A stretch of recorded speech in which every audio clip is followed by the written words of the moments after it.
The wall is reserved for people whose commitment begins at the $50,000 level. Carmela Soprano wasn't stupid. She was right. The world really does run on bribery. She just called it philanthropy. There are moments in The Sopranos when Carmela's contradictions crystallize so perfectly that they feel like parables. 6,000 square foot house. Stories not about mob life, but about American aspiration itself.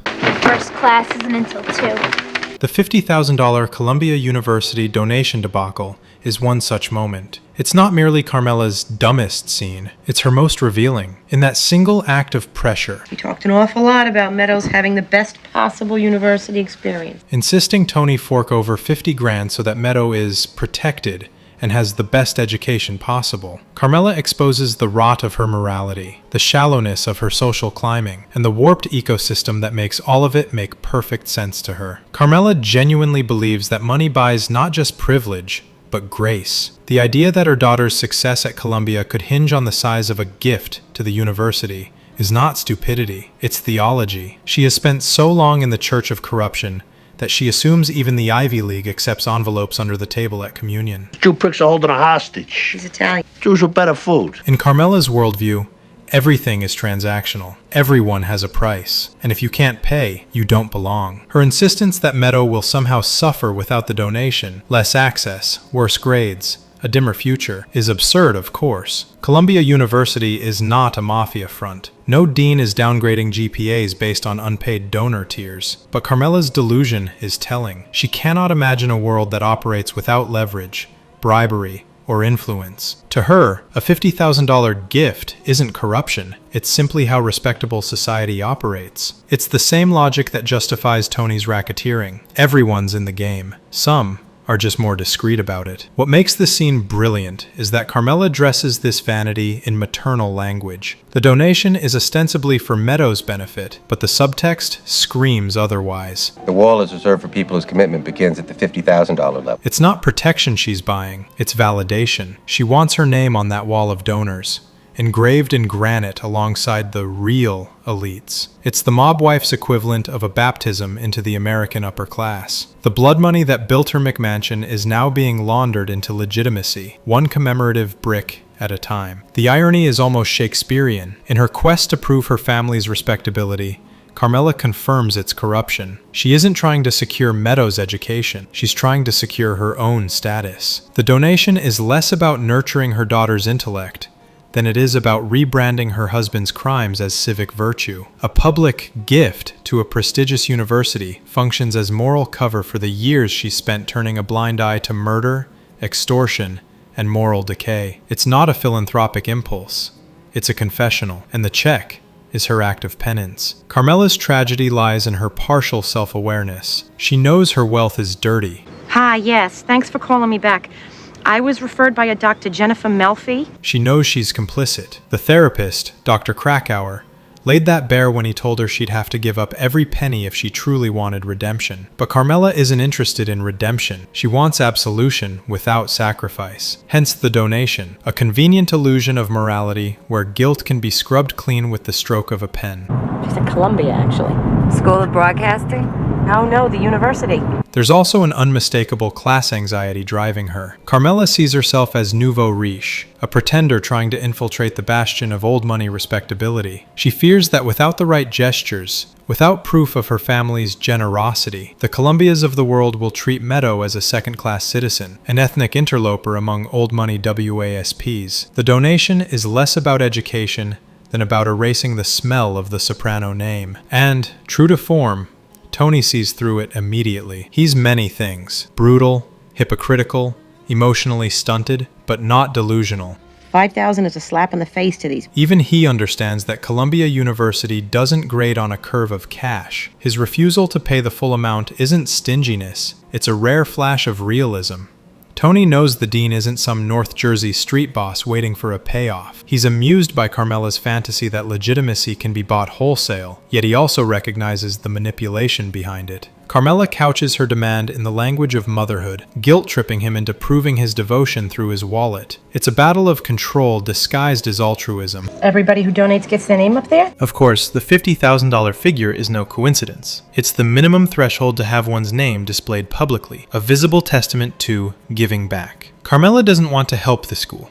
She wants to be seen helping the school. It's a social performance, an audition for acceptance into a class that will never truly welcome her. Her vanity is almost touching in its desperation. I have a Jones for your baked ziti. Like so many of her decisions, throwing out perfectly good ziti for Father Phil, starting a doomed spec house, investing stolen bird feeder cash, this one is born from the same impulse, to prove that she's not just a mob wife. The saddest part is that Carmela's worldview isn't entirely wrong. You're going to lunch with the dean?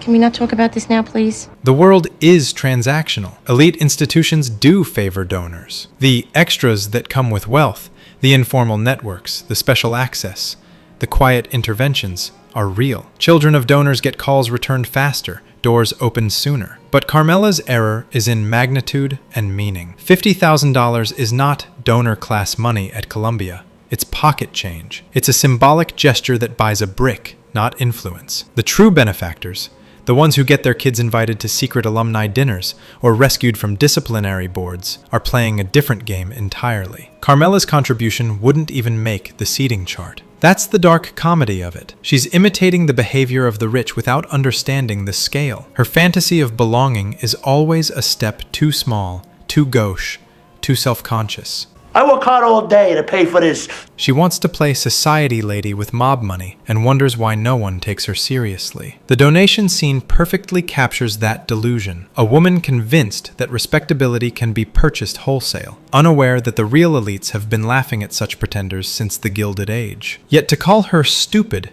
is to miss the point. Carmela isn't dumb. She's deluded, and dangerously so. Her intelligence is practical, even cunning. She knows how to manipulate Tony, how to weaponize morality, how to use guilt as leverage. Oh, don't worry. I'm going to hell when I die. She's not Adriana-level naive. She's self-aware enough to know she's sinning, but not brave enough to stop. Her insistence on the donation is not a lapse in logic.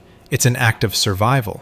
Can we not talk about this now, please? Mom! Yes. By investing in Meadows' future, she's really investing in her own. She has no career, no income, no identity beyond being Tony Soprano's wife. If her children don't ascend socially, she will remain trapped in moral purgatory, living in luxury, yet loathing its source. That's the real meaning of her plea. She's not begging Tony to fund a donation. She's begging him to fund a fantasy, where their lives aren't built on violence and shame. And Tony, ever the pragmatist, refuses, because even he knows that Columbia's brick wall can't hold up the weight of their sins. The irony is delicious. A woman desperate to buy virtue from an institution that would happily take mob money while pretending it came from a hedge fund. The transaction she imagines isn't just believable, it's quintessentially American. The Sopranos, at its core, is about that national delusion, the belief that money can cleanse anything, that prestige is proof of morality. Carmela's donation debacle is not her dumbest moment,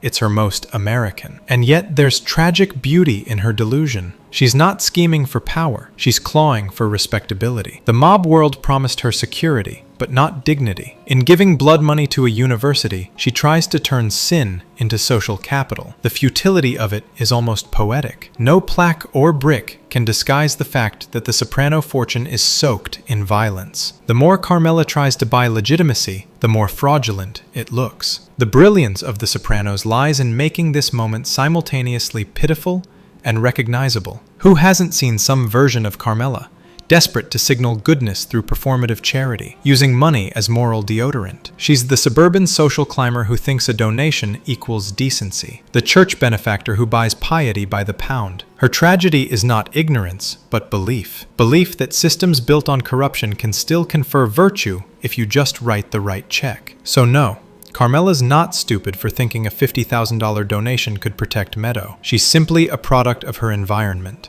A world where everything from love to forgiveness has a price tag. The mob didn't invent that ethos. America did. The difference is that Carmela still believes the myth of legitimacy, while Tony knows it's all a scam. Her moment of stupidity is thus not comedic, but existential. It's the moment she mistakes money for morality, status for salvation, Dice. You already took your cut from the bird feeder, and don't fucking deny it again. and charity for cleansing. The bird feeder cash, the spec house, the donation, All of it points to the same desperate truth. Carmela Soprano wants to be good, but she only knows how to spend. $50,000 won't buy her daughter's safety, and it certainly won't buy her soul. But for one fleeting moment, she believes it might, and that, in the end, is the most American illusion of all. Money buys many things, but never meaning. For more dissections of that illusion, subscribe.